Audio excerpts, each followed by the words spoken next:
democracy without democracy.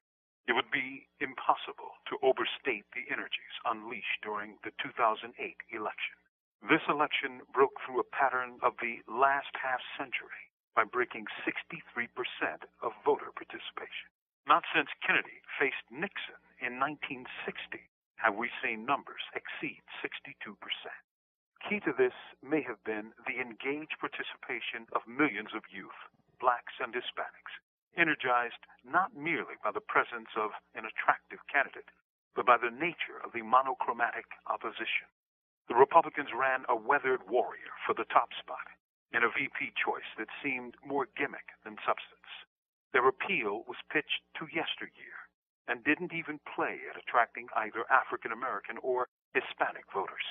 The nation's black community is perhaps the most anti-war of any other demographic. They also ran with the albatross of perhaps the least popular president since Nixon about their necks, George W. Bush.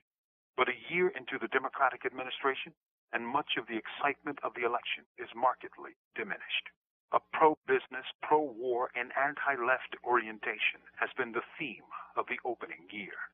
Healthcare legislation has been stymied by both Republican and conservative Democratic so-called blue dog opposition. And although the Democrats hold majorities in both houses, they have been battered by a year of Republican and industry attacks. They may hold a majority of seats, but they act as if they are still in the minority, for they are unwilling or unable to oppose their corporatist wing, which has whittled down healthcare to a mere shadow of its original structure. In the beginning months of the administration, polls showed overwhelming support for a public option and opposition to the expansion of the Afghan war. A year later, and healthcare is on life support, and the Afghan war is in support of a corrupt election-stealing regime that is backed more by narcotics traders than its own people.